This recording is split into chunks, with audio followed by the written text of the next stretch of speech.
Good morning, students. In last lecture we discussed about the characteristics of the livings.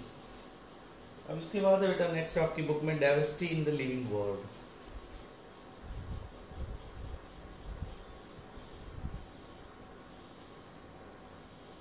Diversity in living world. We know that there are large variety of living organisms around us.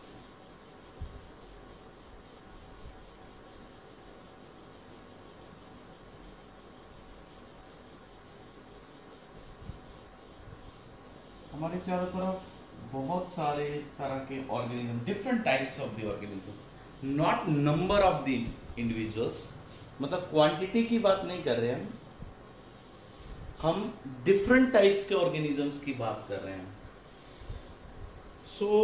हमारे चारों तरफ कैसे हैं बेटा? Plants हैं, insects हैं, birds, animals, plants. तो ऐसे कुछ ऑर्गेनिजम्स जैसे हमारे पास प्लांट्स, डिफरेंट एनिमल्स जिनमें बर्ड्स, इंसेक्ट्स एक्सेट्रा ये सब दिखते हैं. कुछ ऐसे भी हैं जो माइक्रोस्कोपिक हैं, which are not visible with the naked eyes. So अगर हम एक एरिया में देखते हैं कि कितने डिफरेंट टाइप के ऑर्गेनिजम्स हैं और जैसे जैसे आप एरिया इंक्रीज करते जाएंगे ऑब्वियसली इनका नंबर भी बढ़ता जाएगा. तो different kind of plants, animal और ऑर्गेनिज्म जो हम चारों तरफ देखते हैं ये क्या रिप्रेजेंट करते हैं बेटा? एक स्पीसीज को. These different types of the organisms, these different types of organisms represents different species. अलग अलग तरह की स्पीसीज हैं हमारे चारों तरफ. तो ये जो डिफरेंट टाइप्स की स्पीसीज हैं, number of species known to us about 1.7 to 1.8 million. अब तक जो हमारे पास नोन स्पीसीज हैं, number of known and identified species कितनी मिलेंगी बेटा? 1.7 से 1.8 मिलियन स्पीसीज अब तक हमने डिस्कवर की हैं. तो क्या इतनी ही स्पीसीज हैं? नहीं. एक स्टडी कहती है कि ये तो सिर्फ अभी 8% है. 92% are still to be discovered. अभी हमने और डिस्कवर करनी है. अबाउट 50 मिलियन स्पीसीज मिलने के चांसेस हैं अर्थ के ऊपर. So it constitutes biodiversity. This concept is called as biodiversity. Bio means living, diversity मतलब डिफरेंट टाइप्स के. तो हमारे पास डिफरेंट टाइप के ऑर्गेनिजम्स हैं. अब ये मिलियन ऑफ प्लांट्स और एनिमल्स हैं, इनके नाम हर एरिया में अलग अलग है. जैसे किसी भी ऑर्गेनिज्म का नाम अगर आप सर्च करते हैं तो एरिया टू एरिया वेरिएबल है. तो किसी एरिया में उसको किसी नाम से बुलाते हैं. तो लोकल नाम जो होते हैं वो डिफर करते हैं from one region to other region. अब बायोलॉजी में जो साइंटिस्ट हैं उनके सामने ये प्रॉब्लम आती है कि हम लोग किसी एक पर्टिकुलर एनिमल को, प्लांट को किसी और नाम से बुला रहे हैं, दूसरी कंट्री में किसी और नाम से बुला रहे हैं. तो कैसे स्टूडेंट्स आइडेंटिफाई करें कि हम किसको डिस्कस कर रहे हैं? तो इसलिए एक ऐसा नाम होना चाहिए जो पूरे वर्ल्ड में एक सा रहे, irrespective of the language of the people. उस एरिया में कोई भी लैंग्वेज हो, किसी भी एरिया से बिलोंग कर रहे हो, लेकिन वो जो नाम हमने यूनिवर्सल रखा है, जो पढ़ेंगे हम, जो हर जगह एक जैसा होगा. तो ये जो नेमिंग है, स्टैंडर्ड नेम जो हम रखेंगे उसको हम कहेंगे बेटा नोमेनक्लेचर. जैसे आप केमिस्ट्री में पढ़ते हो ना, नोमेनक्लेचर ऑर्गेनिक कंपाउंड्स के, meth, eth, prop, but, pent, hex, तो उनके रूल्स हैं. सिमिलरली बायोलॉजी में भी रूल्स हैं. तो standardize naming of living organism,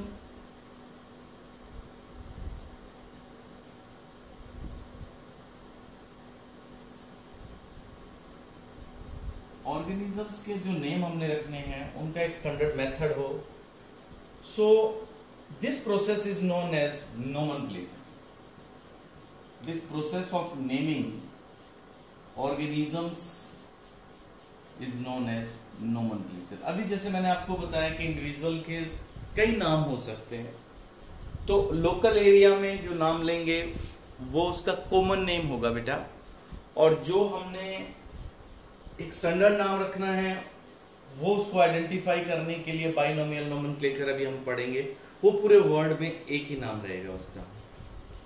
so naming हम तभी कर पाएंगे, अब मान लो आपने किसी ऑर्गेनिज्म का नाम रखना है, नोमेनक्लेचर में हम प्रोसीड कर रहे हैं। नेमिंग के लिए जरूरी है कि हम उसको डिस्क्राइब तो करें, पहले उसको पहचाने तो सही।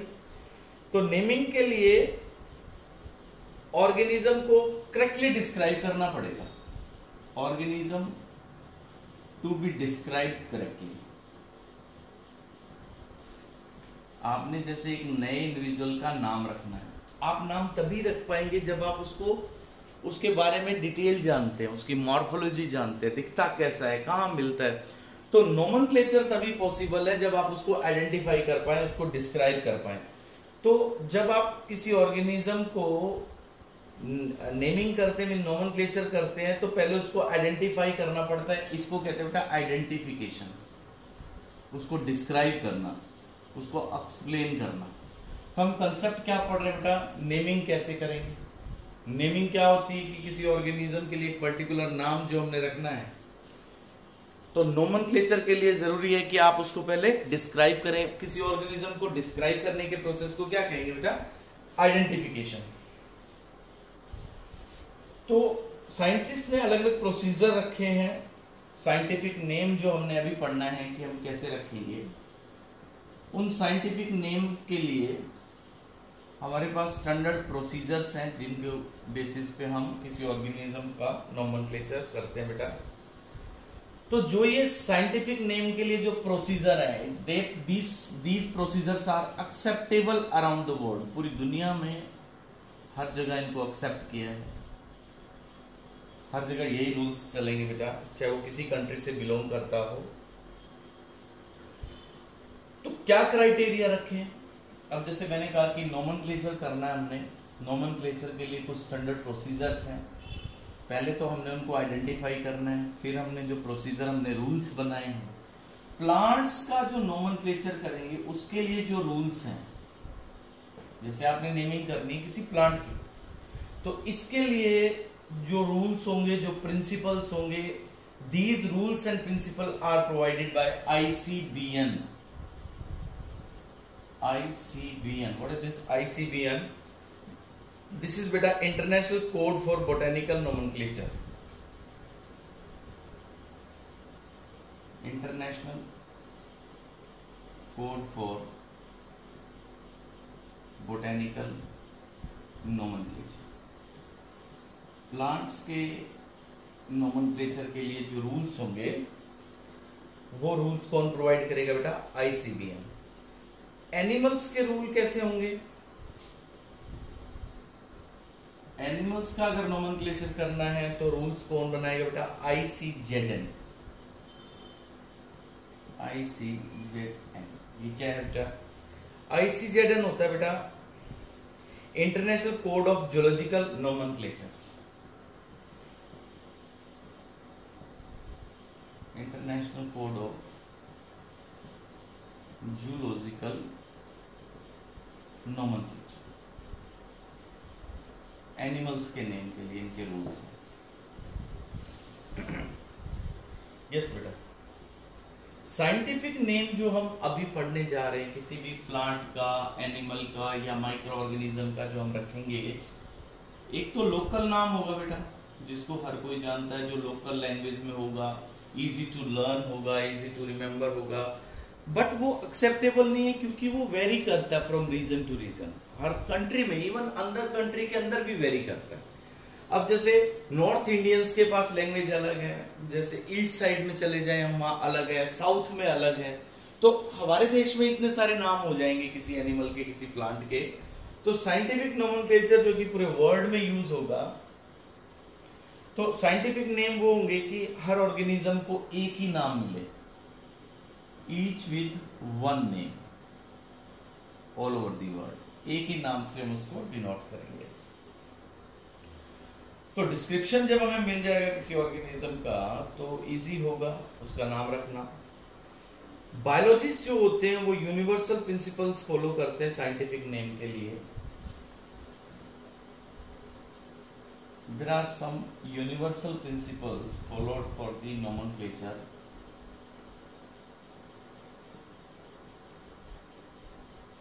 यूनिवर्सल प्रिंसिपल्स आर देयर बेटा फॉर दिस वन। तो साइंटिफिक नेम जो अभी हम पढ़ने जा रहे हैं, किसी भी ऑर्गेनिज्म का जब हमने साइंटिफिक नेम रखना है तो साइंटिफिक नोमेनक्लेचर हम लोग जो यूज करते हैं वो होता है बेटा बाइनोमियल नोमेनक्लेचर। बाइनोमियल नोमेनक्लेचर मतलब, इसका मतलब बेटा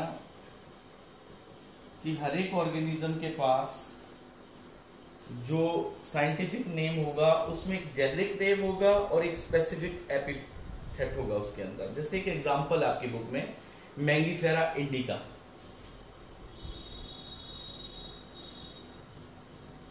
मैंगीफेरा इंडिका, मैंगीफेरा इंडिका जो साइंटिफिक नेम है, इसमें जो फर्स्ट पार्ट है बेटा वो जीनस का है और सेकंड पार्ट जो है वो स्पेसिफिक। बाइनोमियल नोमेनक्लेचर का मतलब कि जो आगे नाम आप दे रहे हैं वो किसी भी ऑर्गेनिज्म के जीनस का नाम है बेटा, इसको कहते हैं जेनेरिक नेम।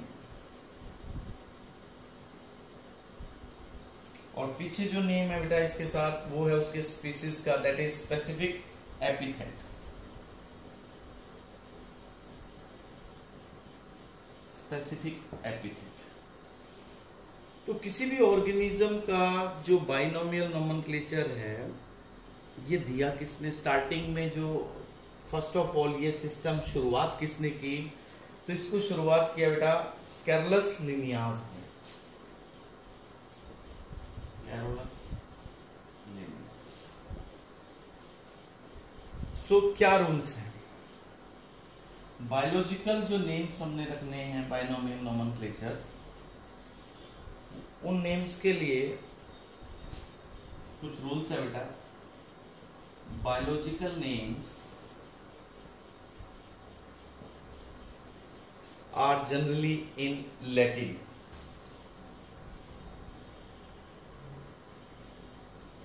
लैटिन लैंग्वेज के हैं and they to be written in italics.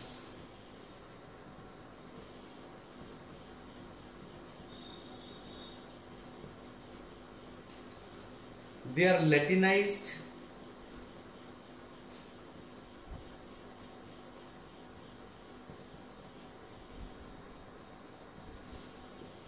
Second name बेटा द फर्स्ट लेटर जो आप पहला लिखेंगे, द फर्स्ट लेटर जो लिखोगे किसका, जीनस का। तो फर्स्ट वर्ड जो बायोलॉजिकल नेम में है, देखो बाइनोमियल नोमेनक्लेचर में अभी भी मैंने आपको बताया कि फर्स्ट वर्ड किसका होता है, जीनस का। सेकंड किसका होता है बेटा, स्पीसीज का, which is the specific epithet. तो बायोलॉजिकल नेम जनरली हम लैटिन लैंग्वेज में यूज करते हैं और उनको लिखते हैं किस तरह से, इटैलिक्स में। सेकंड है बेटा जो फर्स्ट वर्ड लिखना है in the biological name,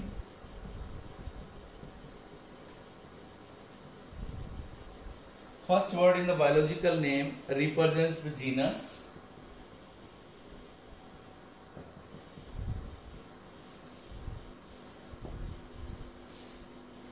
second component किसको बताता है बेटा, specific epithet। second component रहेगा specific epithet। third rule है अगर आप हैंड रिटन, अगर जैसे आप टाइप कर रहे हो तो कैसा होगा, इटैलिक्स होगा। हैंड रिटन अगर आप लिख रहे हो तो अंडरलाइन करो। हैंड रिटन जब लिखेंगे तो these names to be underline. Yes. Fourth है बेटा जीनस का जो फर्स्ट लेटर लिखोगे, फर्स्ट वर्ड का फर्स्ट लेटर, जीनस का जो फर्स्ट लेटर होगा वो आपने कैपिटल लिखना है। जैसे अभी अपन एक एग्जांपल लिया था ना, मैंगीफेरा, मैंगीफेरा में क्या करना आपने, फर्स्ट लेटर जो है एम यानी यहां पे कैसा लिखोगे, कैपिटल, और उसको अंडरलाइन करोगे। सेकंड जब आप स्पीसीज का लिखेंगे तो इसको स्मॉलर लेटर में लिखोगे और अंडरलाइन करोगे, ठीक है। यस, अब इसके बाद है बेटा, ये तो हो गए रूल्स बाइनोमियल नोमेनक्लेचर के।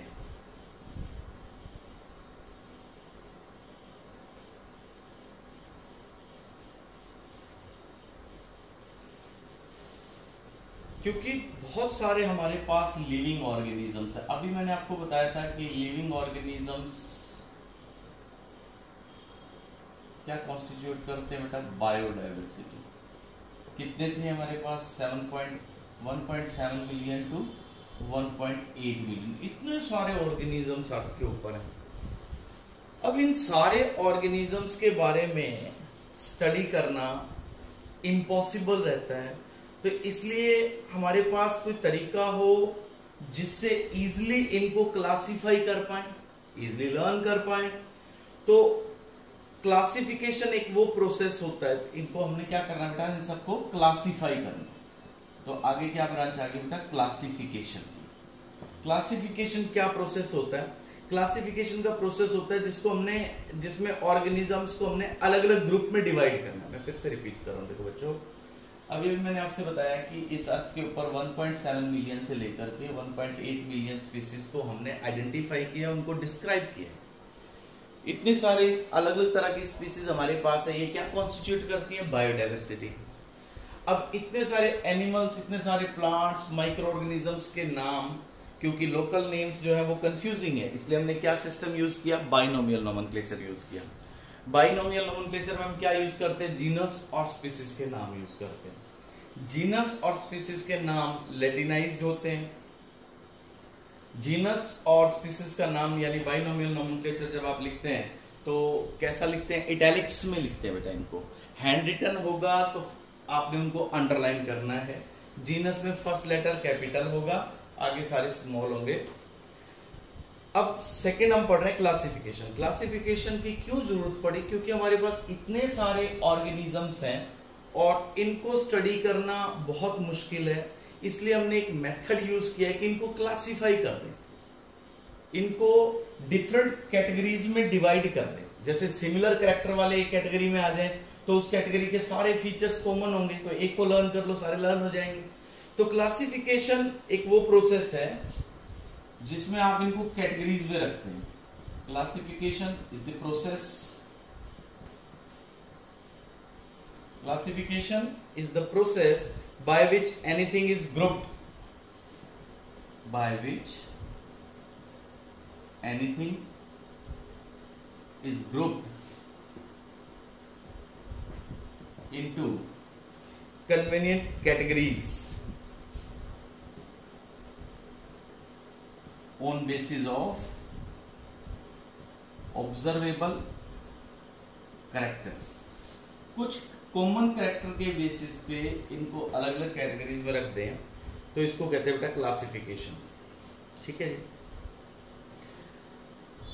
अब जब आप इनको क्लासिफाई करेंगे तो इनके जो ग्रुप्स बनेंगे, जैसे हमने क्लासिफिकेशन करनी है डिफरेंट ऑर्गेनिजम्स की, प्लांट्स की, एनिमल्स की, माइक्रो ऑर्गेनिजम्स की, तो इसमें जैसे जब आप क्लासिफाई करेंगे तो जैसे डिफरेंट ग्रुप्स हैं प्लांट्स के, एनिमल्स के, जिनमें डॉग्स, कैट, इंसेक्ट्स हैं, तो इनके बेसिस के ऊपर हम इनको, जैसे डॉग्स हैं उनमें एक ही तरह के सारे डॉग्स आ जाएंगे उस कैटेगरी के अंदर। जैसे कैट के अंदर सारे जो कैट्स की वेराइटीज हैं वो रख देंगे। मैमल्स के अंदर उससे रिलेट जो हैं जिनके पास मेमरी ग्लैंड है, जिनकी बॉडी हेयर है, उन कैरेक्टरिस्टिक्स वालों को सबको एक ग्रुप में रख देंगे। तो ये जो कैटेगरीज आप बनाएंगे क्लासिफिकेशन में, देखो क्लासिफिकेशन क्या होगी कि जब आप उनको डिफरेंट कैटेगरीज में डिवाइड करते हैं, जैसे वर्टिब्रेट्स के अंदर हमने उन सबको रख दिया जिनके पास वर्टिबल कॉलम है। जैसे मैमल्स के अंदर हम उन सबको रखते हैं जिनके पास मेमरी ग्लैंड हो। जैसे एम्फीबियन में हम उनको रखते हैं जिनके पास ड्यूअल लाइफ हो। तो जब आप इनको डिफरेंट कैटेगरीज में डिवाइड करते हैं तो इन कैटेगरीज को क्या कहेंगे, तो scientific term for these categories,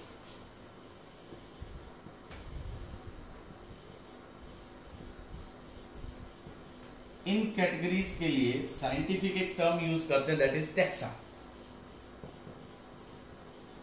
taxa, yes.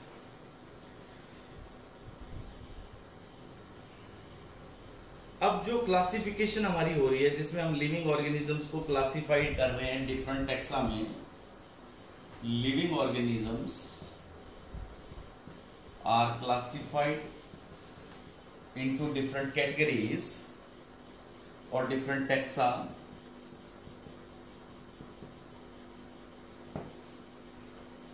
This process of classification, देखो क्लासिफिकेशन का मतलब क्या था, डिफरेंट ग्रुप्स में डिवाइड करना। अब जो डिफरेंट कैटेगरीज थी उनको क्या नाम दिया हमने, टैक्सा।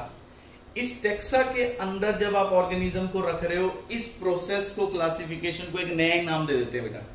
क्लासिफिकेशन में जब आप डिफरेंट टैक्सा के अंदर ऑर्गेनिजम्स को रख रहे हो, the process of classification is taxonomy. This process of classification is taxonomy. ठीक है जी। टैक्सोनॉमी में हम डिफरेंट कैरेक्टर्स यूज करते हैं, जैसे एक्सटर्नल कैरेक्टर यूज कर लेते हैं, इंटरनल कर लेते हैं, स्ट्रक्चर ऑफ सेल्स यूज कर लेंगे बेटा। तो इन इंफॉर्मेशन के ऊपर हम डिफरेंट कैटेगरीज में, डिफरेंट टैक्सा में ऑर्गेनिजम्स को क्लासिफाई करते हैं। ठीक है बेटा, यहां तक अंडरलाइन करना है बच्चों। Thank you, have a nice day.